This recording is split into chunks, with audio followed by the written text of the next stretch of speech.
Assalamualaikum warahmatullahi wabarakatuh. Hai semuanya. Sekarang kita akan membahas mengenai analisis biaya volume laba, atau kita akan sering menyebutkan atau mendengar juga istilah cost volume profit analysis. Oke. Sebenarnya materi sudah saya berikan pada pertemuan sebelumnya dalam bentuk PDF, itu materi lengkap. Lebih lengkap daripada PowerPoint ini maksud saya. Tapi masih ada kelanjutannya lagi dan akan saya pisahkan menjadi pembahasan yang lain. Oke, kita mulai saja yang ini. Analisis biaya volume laba, analisis BVL atau kita akan menyebut juga CVP analysis, itu beberapa istilah yang perlu kita kenal. Merupakan metode untuk menganalisis pengaruh keputusan operasi dan pemasaran terhadap laba berdasarkan pemahaman hubungan antara biaya variabel, biaya tetap, harga jual per unit, dan tingkat output. Oke. Analisis ini berkaitan dengan penentuan penjualan dan bauran produk yang diperlukan untuk bisa mencapai tingkat laba yang diinginkan. Oke. Sekarang dari dua penjelasan yang barusan saya informasikan, ada 3 poin utama yang perlu kita cermati.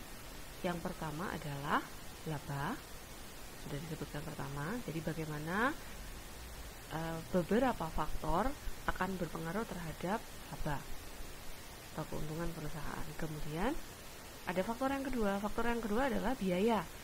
Biaya itu terdiri dari apa saja? Biaya itu terdiri dari biaya variabel dan biaya tetap. Nah, kemudian faktor yang terakhir adalah penjualan. Penjualan itu terdiri dari harga jual per unit dan tingkat output atau kuantitas penjualan. Nah, jadi kita akan menelaah mengenai bagaimana hubungan antara penjualan, biaya, dan laba, 3 faktor ini dalam suatu perubahan-perubahan tertentu, dan bagaimana ketiga faktor ini bisa memprediksi sesuatu. Nah, kita akan menganalisis itu, memprediksi sesuatu perubahan jika ada aktivitas yang berubah. Oke. Untuk bisa menghitung analisis biaya volume laba, maka ada beberapa asumsi yang mendasari analisis ini. Sudah saya cantumkan di sini ada beberapa asumsi. Saya berharap kalian akan membacanya sendiri. Sedikit saya terangkan mengenai yang mana ya poinnya. Yang perusahaan hanya menjual atau memproduksi satu jenis produk saja, dan jika terdapat lebih dari satu jenis produk, maka bauran penjualannya atau sales mix penjualan ya adalah tetap. Jadi misalnya kamu punya dua produk A dan produk B, misalnya ada dua produk. Produk A dijual 100 unit, kemudian produk B biasanya dijual 200 unit, sehingga perbandingan adalah 1:2. Suatu ketika, pada suatu periode tertentu, perusahaan mengubah proporsi penjualan dari kedua produk tersebut. Produk A menjadi 150 unit dan produk B tetap 200 unit, sehingga di sini kita bisa membayangkan bahwa yang tadinya 100:200 atau 1:2 saat ini telah berubah menjadi 150:200 atau 1,5:2. Ini sudah ada perubahan di sales mix-nya, sehingga akan mengakibatkan analisis biaya volume laba yang sebelumnya sudah pernah kita buat tidak bisa digunakan lagi pada kondisi yang baru. Nah, jadi itu sebabnya kenapa asumsi-asumsi dasar yang ada di sini seluruhnya harus terpenuhi. Jadi, jika ada yang tidak terpenuhi, maka dia akan mengakibatkan bahwa analisis CVP yang sudah pernah dibuat sebelumnya tidak bisa diterapkan lagi pada kondisi yang saat ini sedang terjadi. Oke. Ada beberapa yang ada di situ, silakan dibaca selanjutnya. Saya lanjutkan lagi. Selain asumsi, kita juga perlu mengetahui mengenai manfaat penggunaan analisis biaya volume laba. Di antaranya adalah analisis ini bisa membantu perusahaan dalam merencanakan laba. Misalnya, jika ada perubahan atau jika kita menginginkan target laba tertentu, saya ingin mempunyai atau mendapatkan laba sebesar 100 juta, misalnya seperti itu. Maka pertanyaan yang dilontarkan adalah berapa banyak harus kita jual barang yang kita punya itu gitu. Jadi kita punya produk, berapa banyak produk ini harus dijual, atau berapa harga jual dari produk ini supaya kita bisa mendapatkan laba 100 juta. Nah, itu kita bisa pakai analisis biaya volume laba. Yang kedua, menentukan tingkat penjualan minimum yang harus dicapai untuk memperoleh target laba tertentu. Saya rasa ini sudah sama saja dengan yang barusan.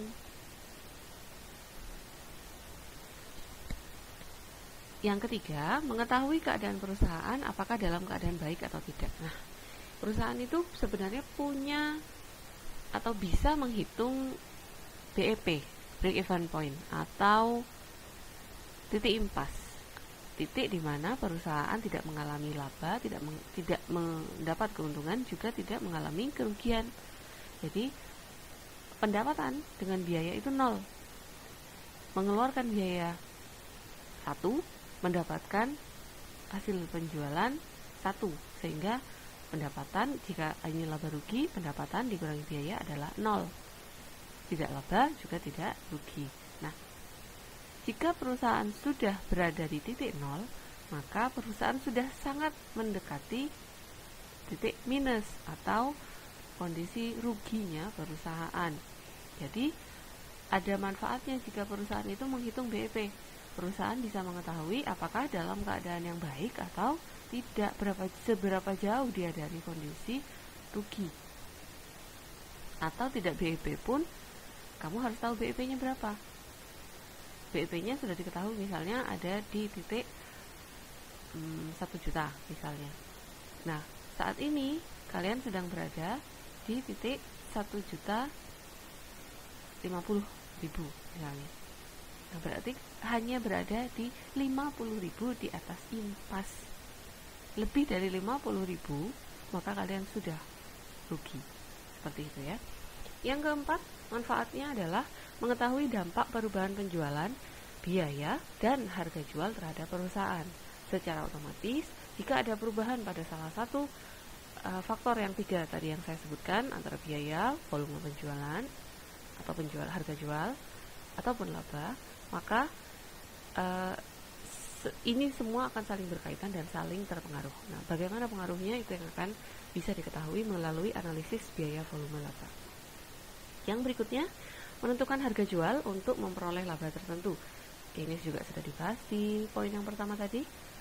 Membantu menerapkan kombinasi produk tertentu untuk memperoleh laba tertentu. Nah, ini yang dibicarakan adalah mengenai perusahaan yang memiliki multi produk atau produk lebih dari satu. Bagaimana jika perusahaan punya lebih dari satu barang, kemudian ingin mendapatkan laba tertentu? Berapa produk A akan dijual, berapa produk B akan dijual, berapa produk C akan dijual. Seperti itu ya. Oke, saya lanjutkan. Dasar analisis biaya volume laba. Jangan lupa di bab sebelumnya kita sudah mempelajari ini. Pengetahuan dasar yang sangat berpengaruh dalam CVP analysis adalah pemahaman mengenai penyusunan laporan laba rugi dengan format variable costing atau direct costing. Pendekatan ini akan menghasilkan suatu model laporan laba rugi di mana biaya itu akan diklasifikasikan menurut perilakunya. Saya berharap kalian semua masih ingat bahwa pada saat kita membuat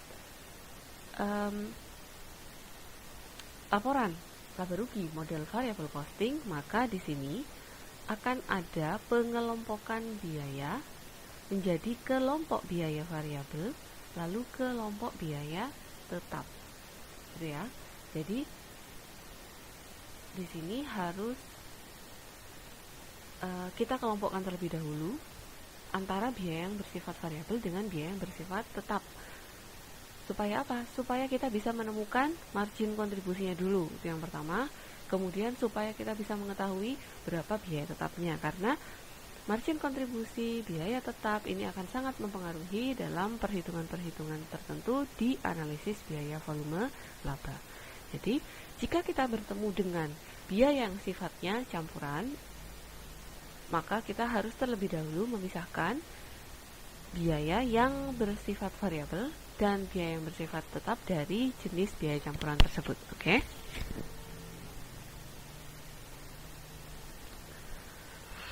Nah, barusan saya menyebutkan mengenai margin kontribusi yang juga bisa kita cermati dari format ini, format laporan laba rugi direct costing. Pemakaian model CVP secara efektif membutuhkan pemahaman mengenai 3 konsep tambahan. Yang pertama, ada margin kontribusi. Yang kedua, rasio margin kontribusi atau rasio kontribusi. Dan laporan laba rugi kontribusi. Yang barusan itu laba rugi kontribusi juga bisa disebut sebagai laporan laba rugi kontribusi.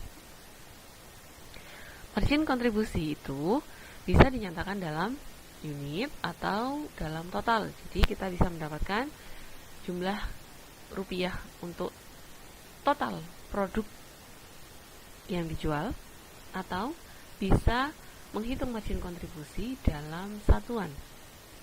Jadi berapa harga jual dikurangi dengan berapa biaya variabel per unit. Itu adalah perbedaan antara yang margin kontribusi dalam unit dan dalam total. Sekarang coba kita cari tahu dulu margin kontribusi itu apa. Margin kontribusi atau contribution margin adalah, atau juga kita sebut sebagai laba marginal, marginal income. Mungkin di manajemen keuangan akan sering mendengar istilah laba marginal dibanding margin kontribusi. Ini adalah selisih antara pendapatan penjualan dengan semua biaya variabel. Bukan hanya biaya produksi variabel, tapi semua biaya variabel, baik itu biaya produksi ataupun biaya non-produksi variabel. Margin kontribusi per unit mengukur kenaikan laba operasi untuk setiap unit kenaikan penjualan.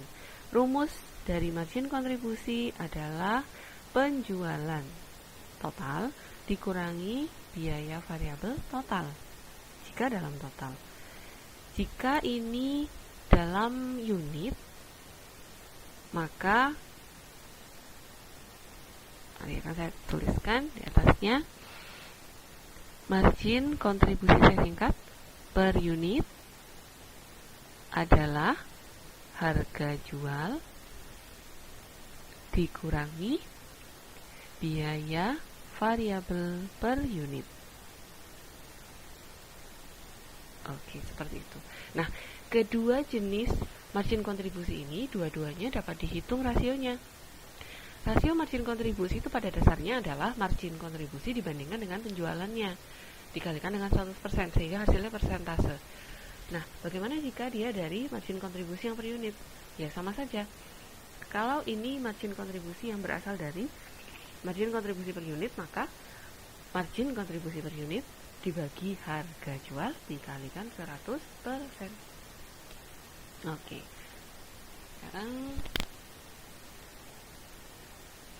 salah satu manfaat dari, atau salah satu bentuk dari analisis CVP, dan sekaligus menjadi salah satu manfaat dari CVP adalah bisa menghitung atau bisa merencanakan titik impas bagi perusahaan atau break-even analysis. Nah, sekarang kenapa kita kok perlu menghitung titik impas? Mari kita coba buka materi yang ada di sini. Titik impas. Oke. Titik impas atau break-even point adalah titik di mana total pendapatan itu sama dengan total biaya, yaitu titik di mana laba sama dengan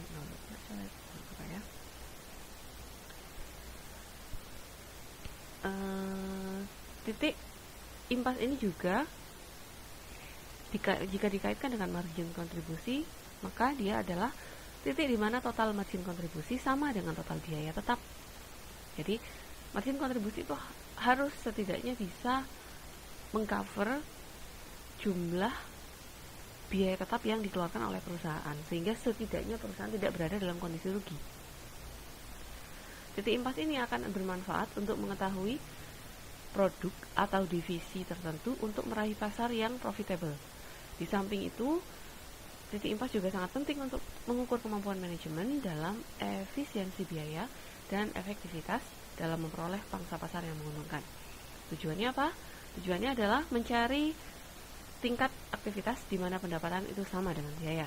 Kita ingin tahu, penasaran. Supaya apa? Supaya nggak sampai ke titik itu, supaya kita tidak jatuh sampai ke titik itu.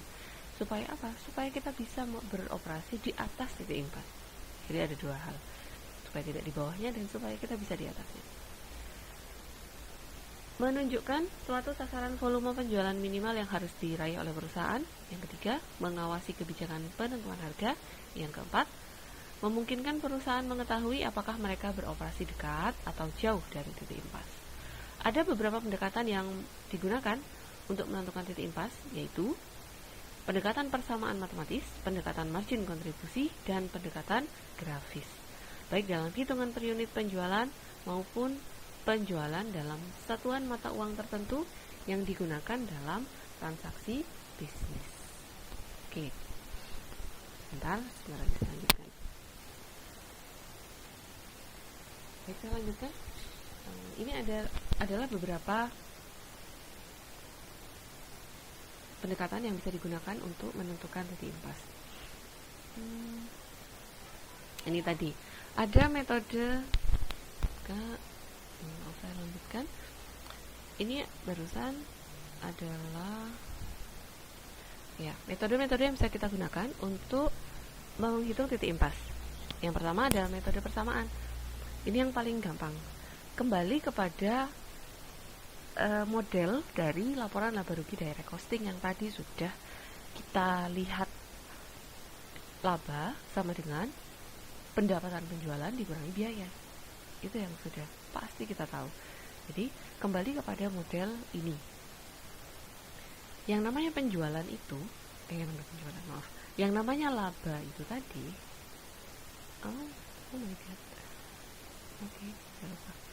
Yang namanya laba operasi itu adalah penjualan dikurangi dengan biaya-biaya, baik itu biaya variabel ataupun biaya tetap. Nah, sehingga kita nanti di sini bisa membreakdown lagi bahwa penjualan itu terdiri dari apa saja. Penjualan itu terdiri dari, saya sudah sebutkan sebelumnya, bahwa penjualan itu adalah harga jual, saya singkat menjadi HJ, dikalikan dengan kuantitas penjualan. Bagaimana dengan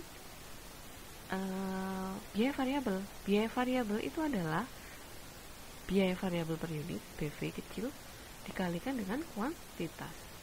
Ini adalah total penjualan dan ini adalah total biaya variabel. Kemudian total biaya tetap ya sudah gampang kita dapatnya.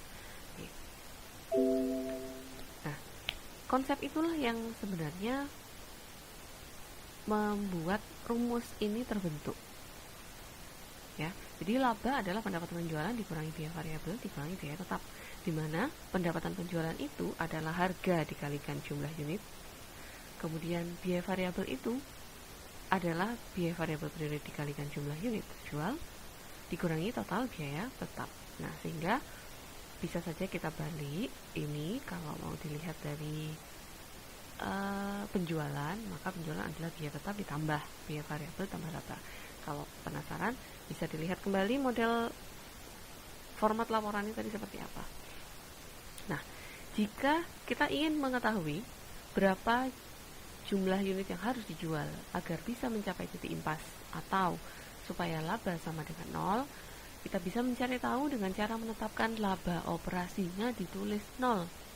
Kemudian lanjutkan dengan persamaan laba operasinya. Di sini ada contoh untuk lift company yang memproduksi produk A dijual dengan harga $400 per unit, biaya variabel untuk setiap unit adalah $325, biaya tetapnya adalah Rp45.000, dan untuk bisa mengetahui berapa banyak unit yang harus dijual untuk mencapai titik impas bisa dihitung dengan persamaan berikut ini. Jadi yang kita tanyakan adalah jumlah unitnya, ini yang masih belum tahu.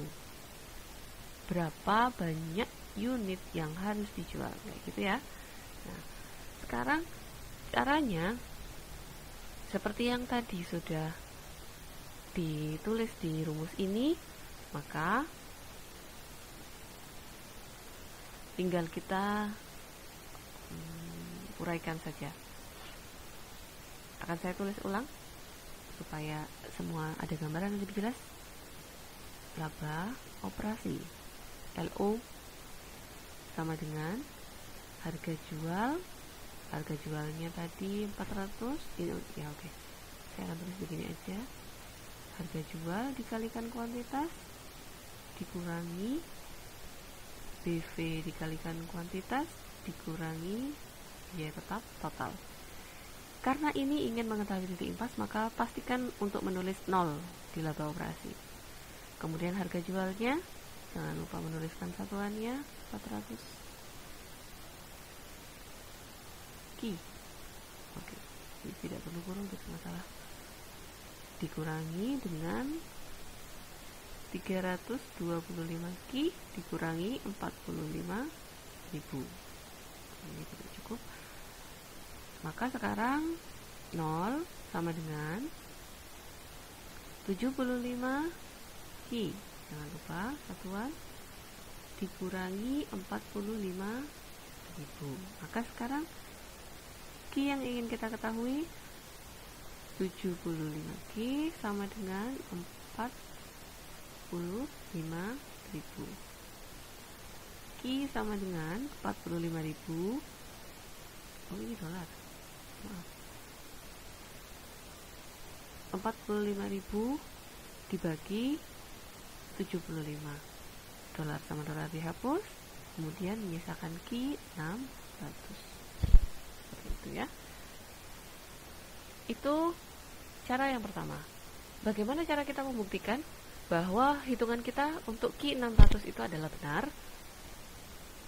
Untuk memeriksa kebenaran jawabannya, bisa kita buat laporan laba rugi sederhana, format inti dari laporan direct costing itu tadi. Jika penjualan 600 unit untuk harga barang yang $400 itu tadi, maka kita mendapatkan pendapatan penjualan $240.000. Biaya variabelnya adalah 325 unit dikalikan $325 dikalikan 600 unit. Hasilnya 195.000. Itu dikurangi margin kontribusinya adalah 45.000. Ini tadi angkanya sudah ada. Ini hasilnya MK atau margin kontribusi kita dapatkan 45.000 dikurangi dengan biaya tetap 45.000 juga, maka laba operasi sama dengan 0. Ini sudah BIP. Oke.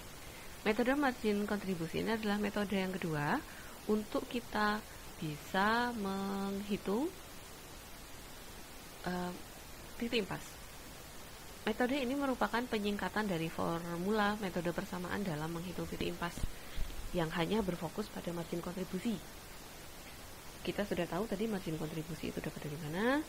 Sekarang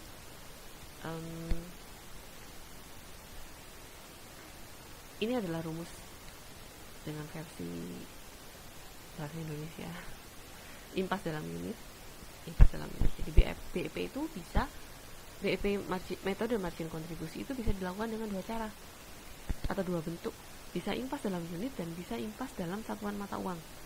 Nah, sekarang jika impas dalam unit, maka biaya tetap dibagi margin kontribusi per unit.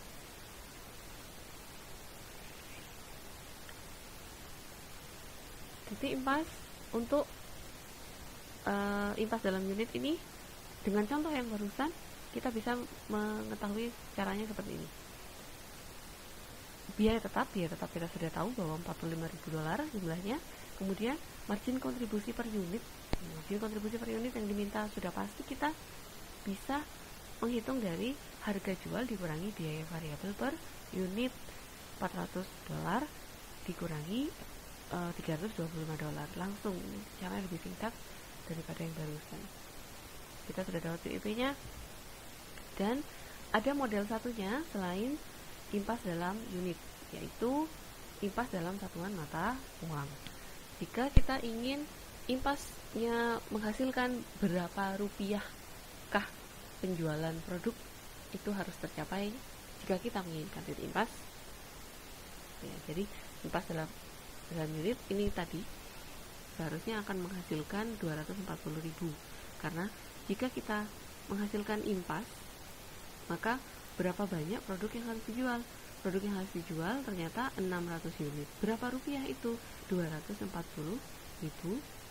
Berapa dolar itu? 240.000 dolar. Oke, jadi seperti itu. Ini impas dalam satuan mata uangnya. Impas dalam satuan mata uang akan dibagi tidak dengan margin kontribusi per unit, melainkan dengan rasio margin kontribusi. Jadi rasio margin kontribusi tadi sudah kita bahas juga, dia bisa diperoleh dari margin kontribusi dibagi penjualan dikalikan 100%. Ini adalah caranya di bawah, sehingga kita bisa melihat bahwa kita mendapatkan angka impas dalam satuan uang adalah 240.000 dolar. Atau ini yang akan sangat sering kita lihat di berbagai referensi, saya beri rumusnya. Ini sama saja jika BEP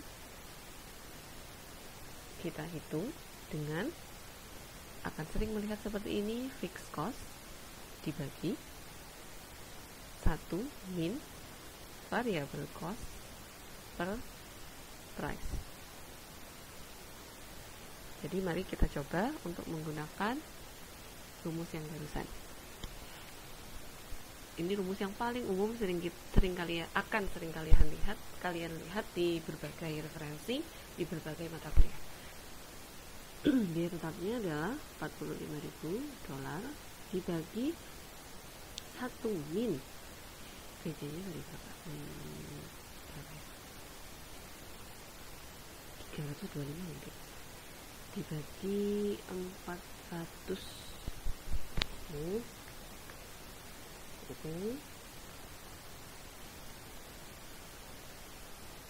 45.000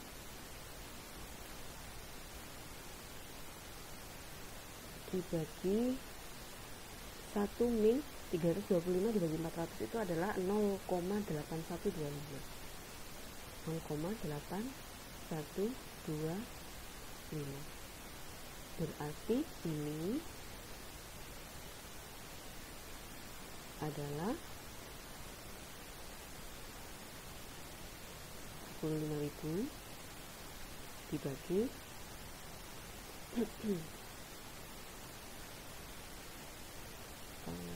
0,1875. Ini sudah sama seperti yang ini posisinya, hanya disajikan dalam persentase. Maka BEP sama dengan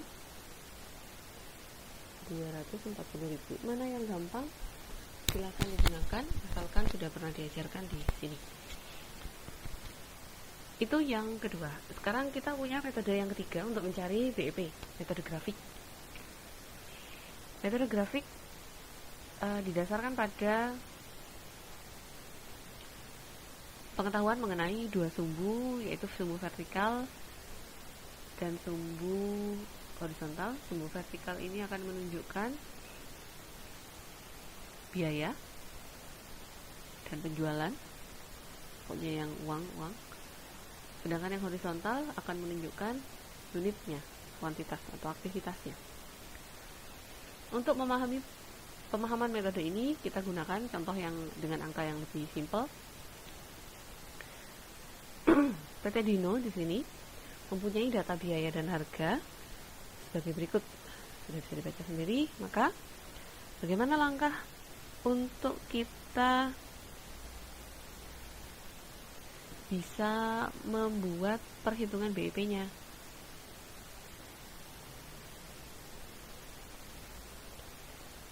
Sebentar ya.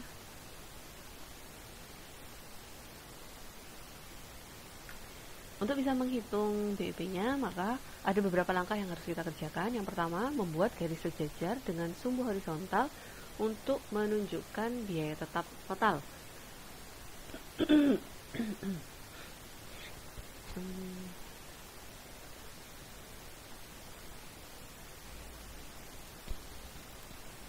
Oke, ini adalah yang pertama, membuat garis sejajar dengan sumbu horizontal. Dalam kasus ini, PT Dino punya biaya tetap total Rp1.000. Maka sekarang ini adalah gambar jadinya. Rp1.000 ada di titik ini. Kita buat garisnya lurus ke samping. Ini adalah total fixed cost. Oke. Langkah yang kedua, memilih volume penjualan di atas 0 dan berikan titik yang menunjukkan biaya total. Titik penjualan di atas 0 kamu bebas berapa aja, misalkan di atas 0, dan beberapa perhitungan pun tidak ada masalah. Misalnya 20 unit, 40 unit, 60 unit, dibuat seperti itu sampai beberapa kali, itu akan membuat lebih valid. Jika tidak pun tidak ada masalah. Dan jangan lupa, ini adalah biaya total. Nah, biaya total ini biaya campuran, maka dia akan dimulai dari biaya tetap, karena di sini selalu akan ada perhitungan biaya tetap. Biaya tetapnya berapa? Ini harus diperhitungkan dulu. Kemudian yang kedua, biaya variabelnya berapa? Ini juga akan diperhitungkan, sehingga kita akan mengetahui biaya totalnya berapa. Berangkatnya dari mana? Berangkat dari 40 unit. Ini 40 unit. Nah, jika kita ingin membuat tabelnya, entah tabel grafiknya, maka kita bisa juga membuat seperti ini. Biaya tetap 1.000, biaya variabel untuk 0 unit kalikan 50.000, 50 rupiah, berarti berapa biaya variabelnya? 0 kali 50 sama dengan 0. Maka biaya total adalah 1.000. Maka kita akan mempunyai koordinat yang berikutnya, 0 pada 1.000. Nah, sekarang kita punya dua koordinat, 0 dan 1.000, 40 dan 30. 0 dan 1.000, berarti di sini titiknya 0, 1.000, kemudian titiknya 40, ini 10, 20, 30, 40. 40 dan 3.000. Nah, ini 40 dan 3.000.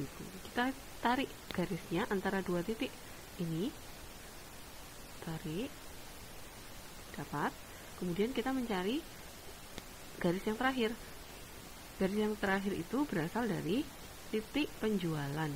Titik penjualan dalam volume 40 unit sesuai yang dipilih di sini, dan berarti kita tambahkan sesuai yang kita kerjakan sebelumnya, dan 0 unit. Bagaimana kalau 0 unit? Bagaimana kalau 40 unit? Total penjualan untuk 40 unit sudah diketahui di sini.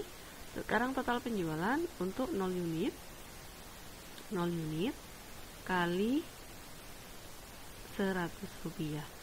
Berapa total penjualan jika kita menjual 0 unit?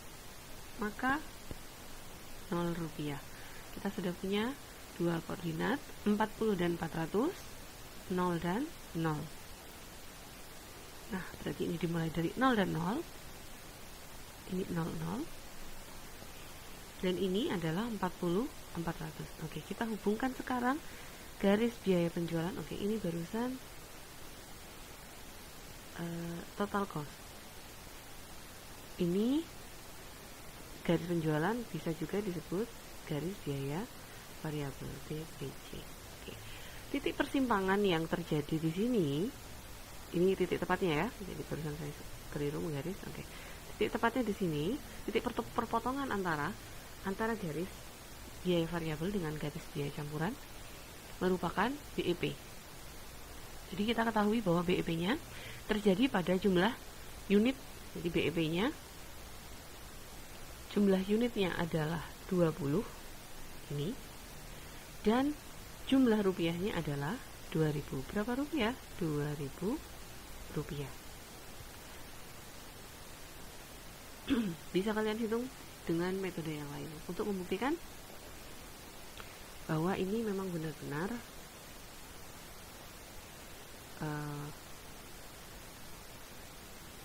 memang 2000 dan 20. Oke, kita coba sekarang. Oke, 1 min PT per P. Biaya tetapnya 1000 rupiah. 1 min 50 per 100. 50 per 100. 1000.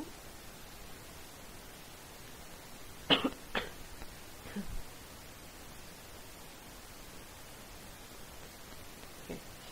Jadi sekarang kita sudah dapat angka 1000 dibagi berapa itu? 1,5 0,5.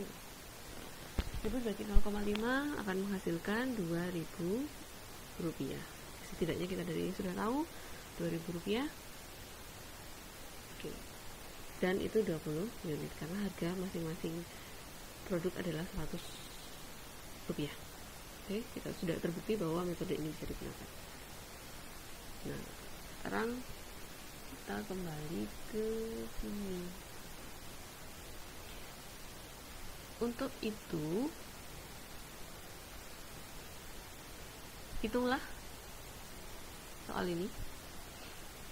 Montreal City yang memproduksi kursi kantor untuk distribusi komersial.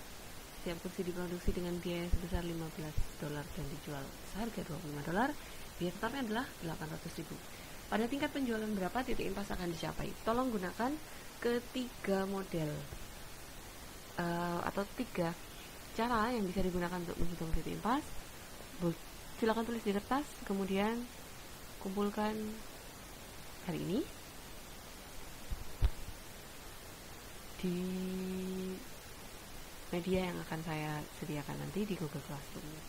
Sampai di sini dulu materi hari ini. Saya akan lanjutkan dengan materi berikutnya. Assalamualaikum warahmatullahi wabarakatuh.